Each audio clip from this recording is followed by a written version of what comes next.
Hello everyone, welcome to Smriti study centre. आज का हमारा टॉपिक है बिजनेस एंटिटी कॉन्सेप्ट। ये अकाउंटिंग कॉन्सेप्ट के अंतर्गत आता है। तो सबसे पहले हम लोग जानेंगे कि बिजनेस एंटिटी कॉन्सेप्ट होता क्या है। इसे हम इकोनॉमिक एंटिटी कॉन्सेप्ट और सेपरेट एंटिटी कॉन्सेप्ट के तौर पर भी जानते हैं। अकॉर्डिंग टू दिस कॉन्सेप्ट, जो हमारा बिजनेस होता है वो एक सेपरेट यूनिट की तरह ट्रीट किया जाता है owner, creditors, managers and other के अकॉर्डिंग।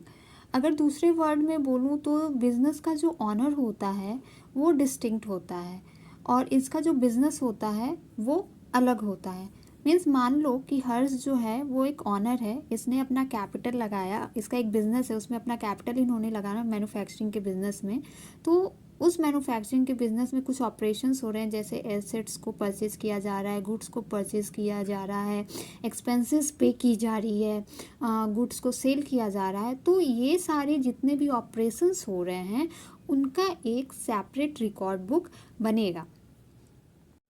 जितने भी फर्म्स के ट्रांजैक्शंस होते हैं वो फर्म्स पॉइंट ऑफ व्यू से रिकॉर्ड किए जाएंगे उस सेपरेट सेट ऑफ बुक्स में, ना कि प्रोप्राइटर के व्यू से किए जाएंगे। मान लो जो कैपिटल ऑनर ने लगाया वो एज अ लाइबिलिटी फर्म के लाइबिलिटी सेक्शन में वो रिकॉर्ड की जाएगी, क्योंकि ये एज्यूम किया जाता है कि फर्म ने ऑनर से ये फंड बोरो किया है, ना कि अदर पार्टीज से। यही एक रीज़न है कि ये अलाउ करता है, फर्म जो है वो अलाउ करता है उस कैपिटल पर इंटरेस्ट दिया जाता है और वो एक एक्सपेंसेस, बिजनेस के एक्सपेंसेस के तौर पर ट्रीट किया जाता है। बिजनेस एंटिटी कॉन्सेप्ट जो है वो मेंटेन करता है, वो क्लैरिटी देता है कि जो ऑनर है उसका जो बिजनेस पोजीशन है, उसके फाइनेंशियल जो ओन फाइनेंशियल पोजीशन है उससे वो सेपरेट रहे।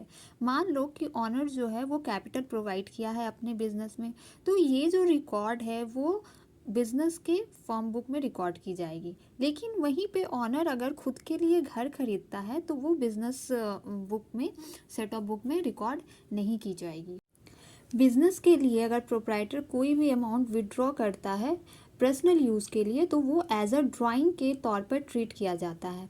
लाइकवाइज अगर देखा जाए जो गुड्स यूज हो रहे हैं, तो goods use from the stock of the business, जो बिजनेस पर्पस के लिए गुड्स यूज़ हो रहे हैं तो वो एज ए एक्सपेंडिचर के तौर पर ट्रीट किया जाएगा। लेकिन अगर वही गुड्स प्रोप्राइटर ने खुद पर्सनल यूज़ के लिए लिए हैं तो वो ड्राइंग सेक्शन में रिकॉर्ड किया जाएगा।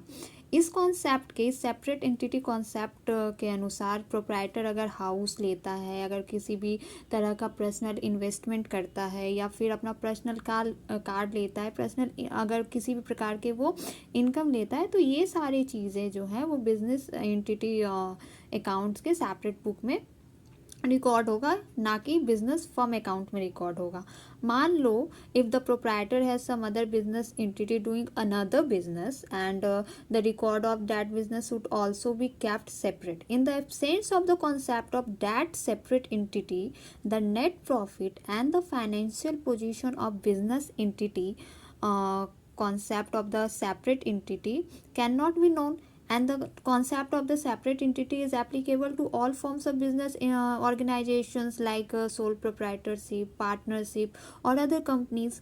सो ओवरऑल हमें बिजनेस एंटिटी कॉन्सेप्ट में बस इतना ही समझना था कि ये एक सेपरेट एंटिटी कॉन्सेप्ट होता है जिसमें बिजनेस ऑनर के बिजनेस पोजीशन को और उसके ओन फाइनेंशियल पोजीशन को अलग रखा जाता है, उसको मिक्स नहीं किया जाता है। और अगर मिक्स हो जाते हैं तो ऐसे इशू को ही सॉल्व करने के लिए जो सोल प्रोप्राइटर होते हैं, पार्टनरशिप लेवल पर जो भी कंपनीज इस्टेब्लिश किए जाते हैं, तो वो बिजनेस एंटिटी कॉन्सेप्ट का यूज़ करके इस इशू को रिजॉल्व करते हैं। Thank you so much. अगर आपको ये पसंद आया हो तो please like, subscribe and share करें। Thank you.